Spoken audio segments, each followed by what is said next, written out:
As we make progress in our investigation, we have to announce on the committee hearing on Monday, March 20th, we have confirmed that Admiral Rogers from the NSA will be here, along with Director Comey will be here. That will be a public hearing. The other witnesses, we have given them the date of March 28th to be here. Some of them couldn't make the March 20th date. It does sound like that most of them will be able to make the March 28th date.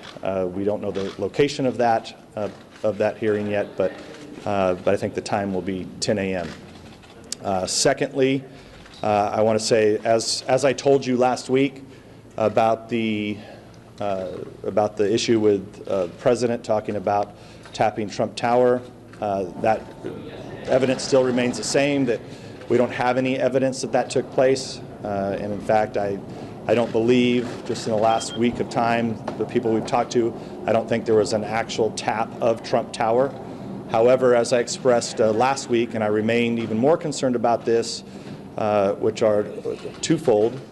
One, the incidental collection of Americans that were possibly tied to the Trump campaign that could have been leaked, similar to General Flynn. And secondly, the unmasking of Americans' names, potentially for political purposes, which we're continuing to ask more about that. Mr. Schiff and I are sending a letter today to Director Comey, Pompeo, and Admiral Rogers, asking for the total number of names that were unmasked over the course of the last 6 months. And that letter, I think we'll pass that letter out to all of you so that you will have it.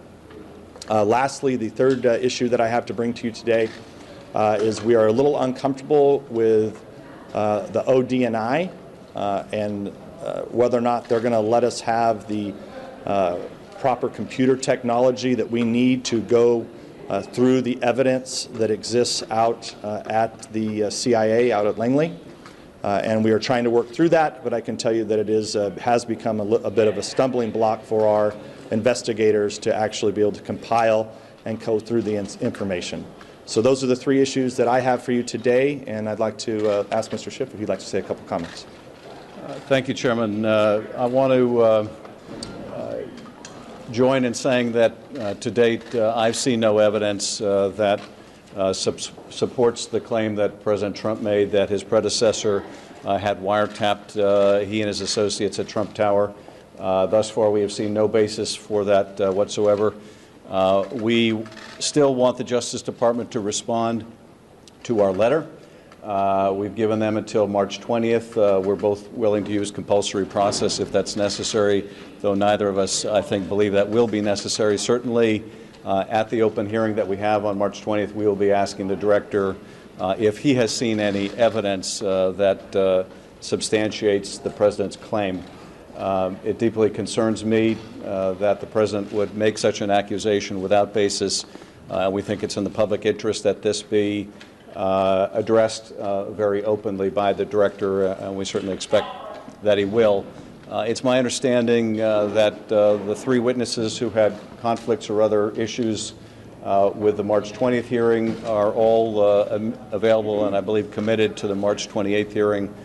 So the following week we'll get the remaining testimony from those witnesses, and we'll have as much time as necessary at the hearing for our members to ask their questions. Obviously, there's a substantial amount they may not be able to answer in open session, but we want to conduct as much of this investigation as we can in the open so the public is informed of the progress that we're making. Our members are going to the agency to review the documents.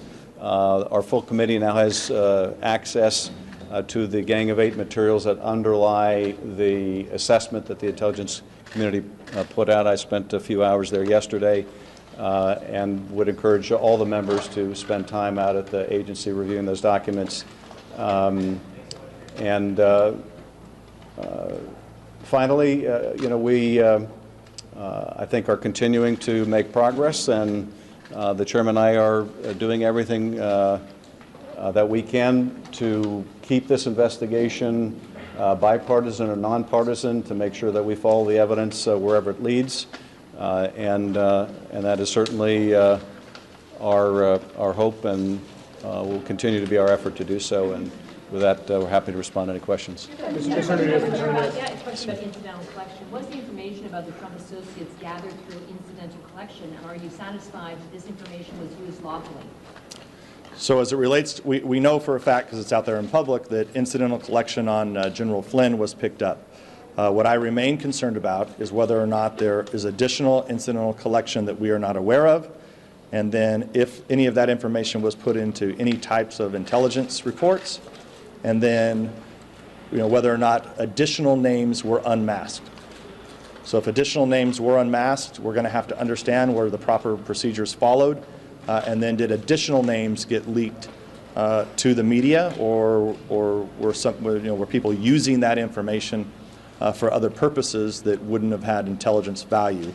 And that's what I remain concerned about, and that's why the letter that you see today, we're asking for all of those names by Friday. Mr. Chairman, is that also your view on the matter? Well, I think it's certainly an appropriate part of our oversight to make sure that the agencies are following the correct procedures when it comes to unmasking any names of Americans that may be gathered through incidental collection.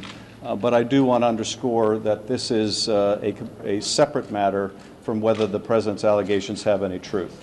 And though we're talking about both these issues, the two are not related in the sense that there's no evidence that there was a wiretap of Trump and his associates at Trump Tower. Mr. Nunes, you said pretty clearly that you do not think that Trump Tower was tapped. What gives you that confidence to say that? Well, I actually said that last week. I think the challenge here is that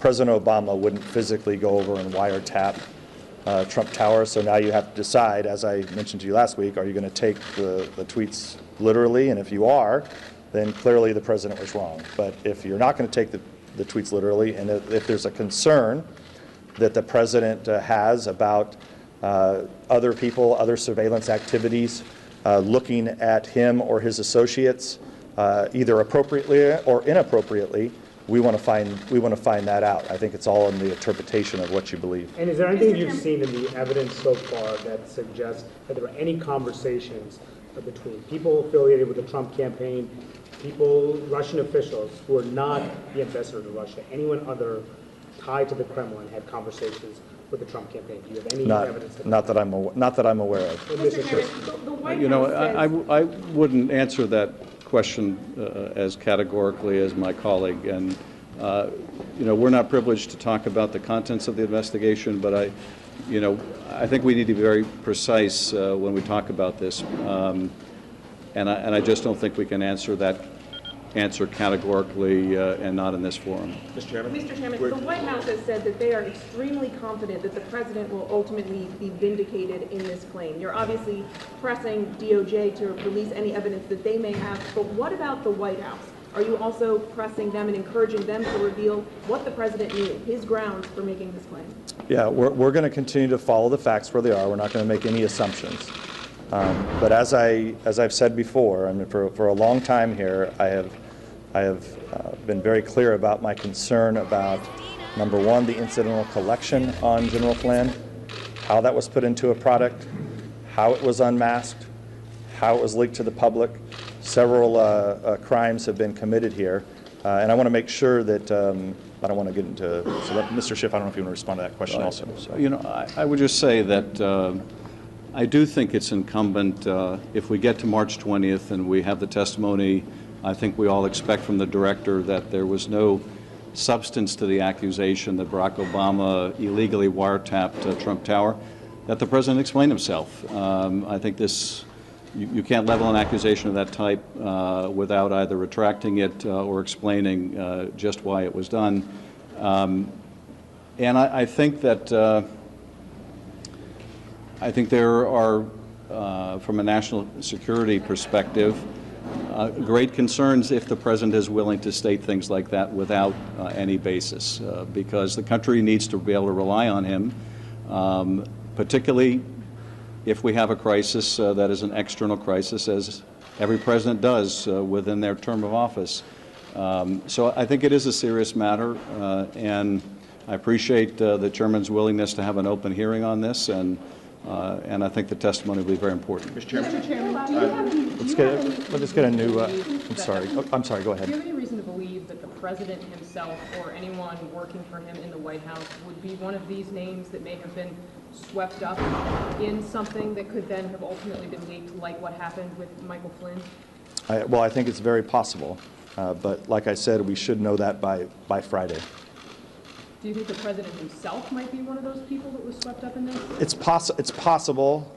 You know, look, I mean, we know, we think we understand how General Flynn was picked up in incidental collection, and perhaps there's, you know, additional incidental collection or the other intelligence products where there was unmasking that occurred. Look, this is why we're sending a letter.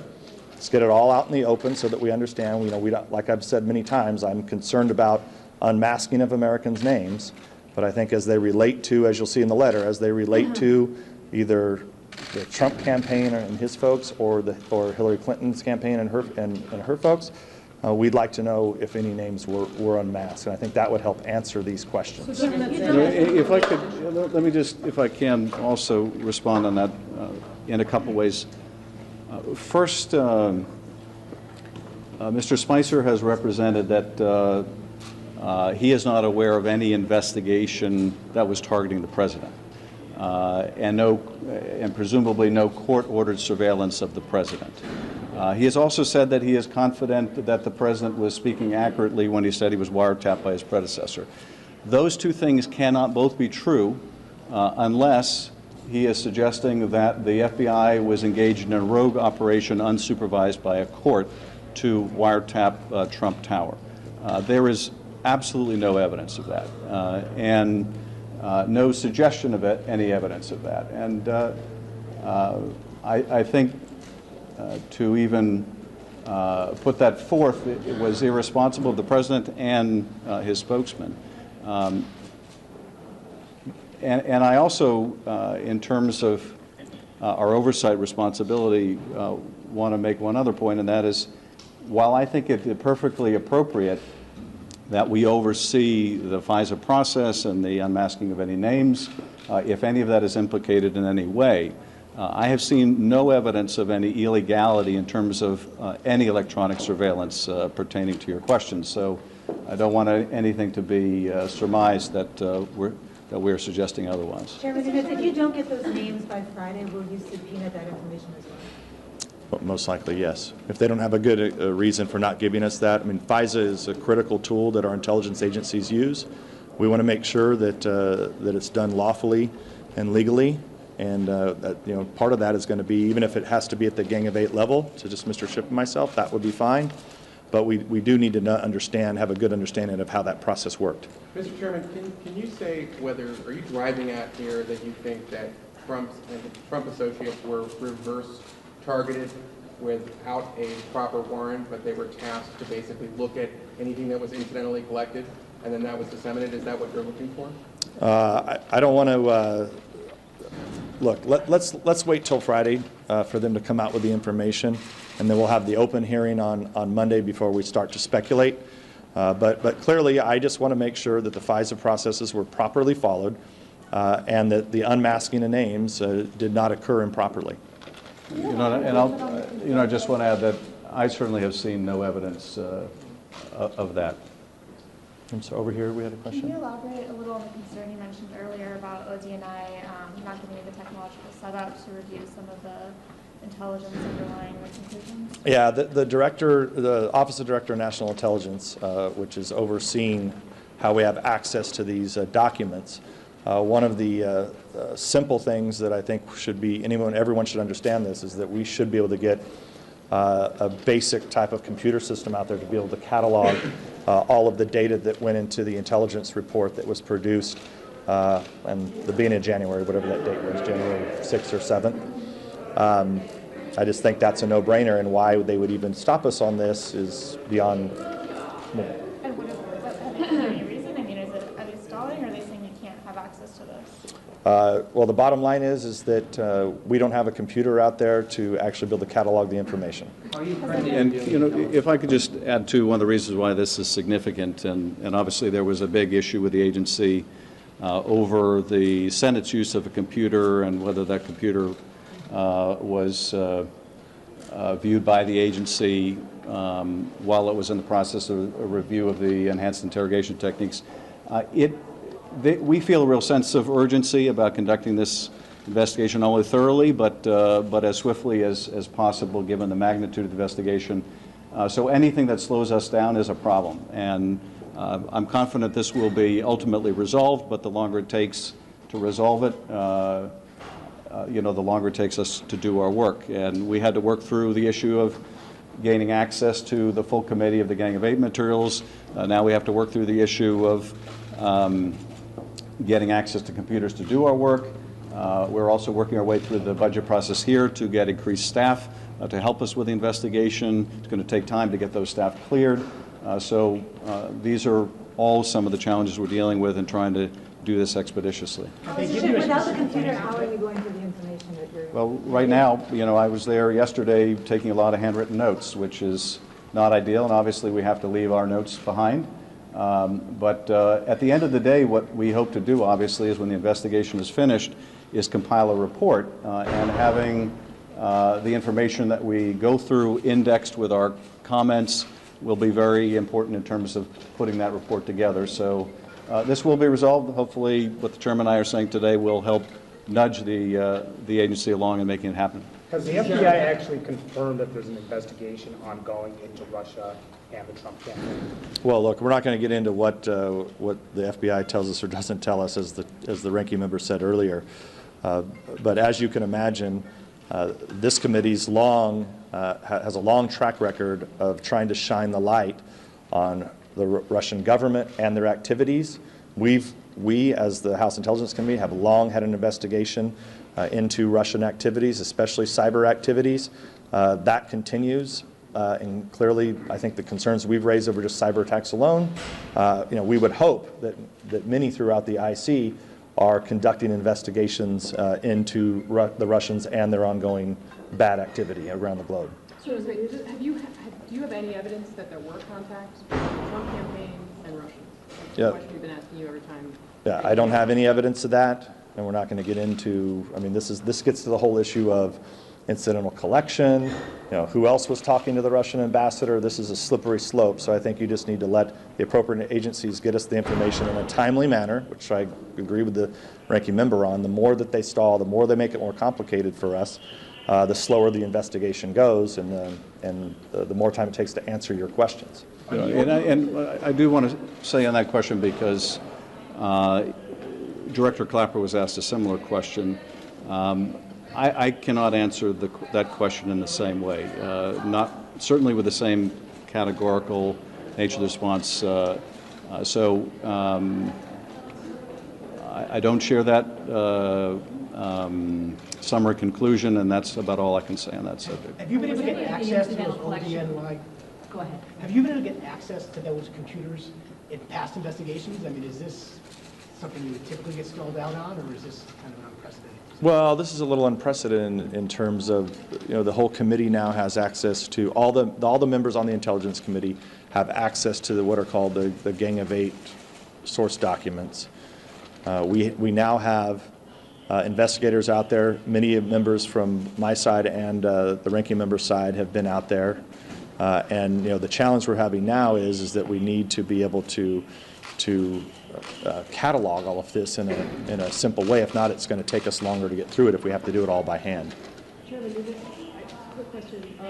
You said that several crimes have been committed here, but it's not illegal to unmask a name if it deals with an investigation having to deal with national security, right? So I wanted you to expound on that. And secondly, Congressman Schiff, you said that the FBI hadn't been cooperating, and then you said that they had started cooperating. What has occurred in between those two statements? As it relates to crimes that have been committed, I am quite confident that it is illegal to leak FISA collected names of Americans. That's illegal. It's also illegal to leak any additional classified information. So that has happened. It remains the crimes that we know that have been committed, which I'm sure we'll get into more of that on Monday. Mr. Schiff. There's a second question on, I think. With respect to the second question, the concern that I raised a couple weeks ago was that during our hearing with Director Comey, a number of the questions members had, the director declined to answer. It wasn't that I was unsatisfied with the content of the answer, it was that he simply declined. And I expressed it at the time, my hope that the director would go back to the Department of Justice and be prepared to come back to us and respond more fully to the questions we were asking. The FBI has now been more forthcoming on a number of the issues I was concerned about. There are still a number of other issues that remain to be ironed out, but we are certainly getting more cooperation than we were initially. Did any of the incidental collection come through a foreign intelligence service? I don't think we can comment on any questions related to what kind of intelligence gathering or electronic surveillance. Apart from, I think, the category that the president tweeted about, I don't think we're at liberty to talk about either the contents of the investigation or the conduct of any of our foreign intelligence gathering. Just on that point, if I can, at the White House briefing earlier this week, Sean Spicer seemed to blur the lines on the definition of wiretapping, saying that this was sort of code, if you will, for broader surveillance, which would cover incidental collection. Well, I can express my view, and the chair and I may have a different perspective on this, but my interpretation, frankly, of what the White House has been communicating since the president's tweets were, first, we don't want to talk about this, we're giving it to the Intelligence Committee. Then we're not sure if there's any there. Then, well, maybe he meant something different to, well, maybe it was the TV or the microwave, no, we fully believe the president will be vindicated in his claims of wiretapping. So they've been all over the map. The reality is I don't think they have the foggiest idea what was behind the president's claim, except maybe something he watched on TV.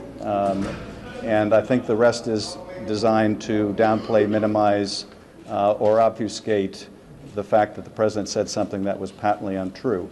But that is my interpretation. And Chairman Nunes, can you speak to this? Yeah, I think first, incidental collection first from a foreign agency, and then. Yeah, I think Mr. Schiff answered that properly.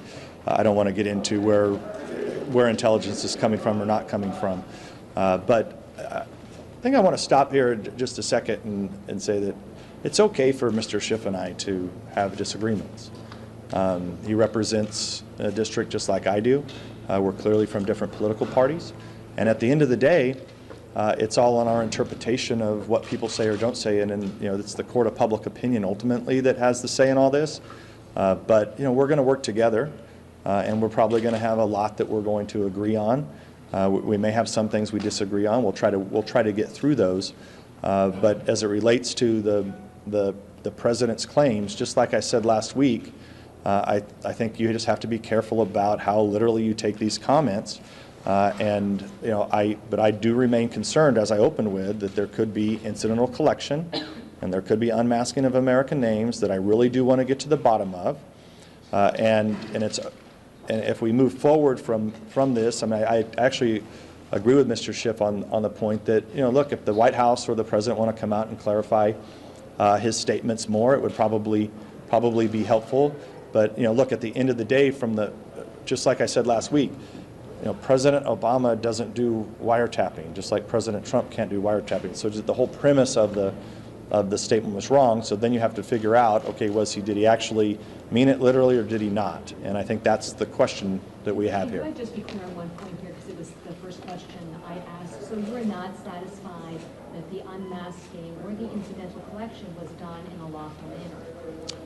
Well, I guess I would refer you back to, matter of fact, I was just going through this earlier. As you probably, some of you may remember, over the course of the last year, we had a concern about members of Congress who were caught up in incidental collection. This story came out publicly in the Wall Street Journal regarding, I think it was involving the Israelis. And then we went through a whole year-long process working with the IC to ensure that when congressional identities are picked up in incidental collection, that we, the Gang of Eight, are notified of that happening. And so I would kind of refer you back to that. That was a process that had to be cleaned up, because clearly there was, clearly people knew who the members of Congress were likely that were in these, but they weren't being unmasked. We weren't being notified. That's a problem. Now, so the question I would have is, has that happened again? And we don't know that, but we want to find out. Mr. Nunes, are you concerned about the contacts that apparently occurred between Roger Stone and Guccifer 2.0, of course, who's known as a Russian hacker? Is that something you're looking into? Look, I know this sounds, I only know Roger Stone from what I've seen on TV. I don't know that he had any formal role in the campaign that I'm aware of. So the committee's not going to be looking into it? Well, we'll follow facts wherever they lead us. But I don't, at this point, that's down the road. What about Paul? What about Paul Mann? If I could address that, and a couple of points I wanted to make just to follow up on one of the earlier questions. The chairman is exactly right. He and I think, may give a different interpretation to why the president said what he said. But there's no daylight between us on the fact that neither one of us have seen any evidence to support what the president tweeted. And I think that's probably the most important point. With respect to Roger Stone, we have a U.S. person affiliated with the campaign who has now said publicly that he had communications, I think first he said with Julian Assange, and then he said after that with an intermediary to Mr. Assange or WikiLeaks, and has now acknowledged having communication with Guccifer 2, which the intelligence community views as essentially a Russian cutout. And obviously these two platforms were used to publish documents damaging to Secretary Clinton and helpful to Donald Trump. So I'll tell you, that concerns me a great deal, because you have someone affiliated with a campaign having direct communication with two of the outlets, apparently during the campaign, and in one case, as I recall, Mr. Stone predicted that John Podesta's time in the barrel would come. So while Mr. Stone has said that he could not have predicted the DNC hack before it happened, he apparently did predict that John Podesta would be in the barrel. So I think it does beg a lot of questions that I would certainly like answered. Do you want to interview him, Paul Manafort, Michael Flynn? Does the committee want to talk to these? Well, I don't want to go through a witness list, but I do want to respond that those facts that he has already admitted are of great interest and concern to me. And look, as I've said before, if these people want to come forward to our committee, they're welcome to, and they're welcome to provide either depositions, written testimony, and that remains the case. So anybody who wants to come forward with information, but as I've said, we're not going to just call in witnesses based on just press reports alone. Is Michael Flynn cooperating with your investigation? We have not spoke to Mr. Flynn at this point. And are you confident that you can complete a full and complete investigation without seeing Mr. Trump's tax returns? Yes, I am. Well, I think we ought to look into obviously the full range of active measures the Russians employed. If one of the Russian active measures was the same as what they have done in Europe, and that is financially entangle people as a way of exerting influence over them, then it may be within the scope of our investigation, but I don't think we want to begin with that conclusion. There's a problem with taking Trump's tweets literally and how the actual literal implication of his tweet was most certainly wrong. Have you had any communications with anyone in the White House about the problem of this, the problem with when the president tweets something that you know, an ally of the president, say is flat out wrong? Well, look, we've talked about this here at these press conferences before. I think the president tweeting is a good thing, and there's a fine line between having too many people monitoring what he's saying and no one monitoring what he's saying. But look, he's the president of the United States, and I think him tweeting, I think the American people, for the most part, enjoy it, including all of you in the press. I think people enjoy these tweets, and just hopefully it would be helpful if they could be a little more focused, but at the end of the day, he's elected and I'm not. This turns What out to do be. you need for the letter now? Has the intel community been strong on you on any of this? And do you expect the recipients to actually respond by Friday? Yeah, I would expect, with the seriousness of the, with everything as it relates to FISA and the problems that we already had a year ago, dealing with the notification of Congress on people in Congress that were identified, I would hope that they would rapidly get these responses to us. Because look, either it's going to be more evidence that we'll have to continue this investigation on this matter of dealing with FISA, or we'll be able to put that to bed. The faster we can put any FISA problems to bed, the better for the IC and the American people. And I would join the chairman in what he said earlier, that I'd expect the FBI and the department to fully cooperate. If they don't, I'd be prepared to support the use of compulsory process. Any more questions? Chairman, have you seen any evidence that Yahoo was involved in any evidence? Hold on a second. Let's go over here and then we'll come back. In your mind, what do you see as the most important question the committee is trying to answer with this investigation? And the same question is to Congressman Schiff. Yeah, I don't see that there's one important question. I think they're all important. Overall, this is great for the work that we've done over many years here on this committee, because finally the American people are awakening to the fact that Putin is creating problems for us and our allies all over the globe.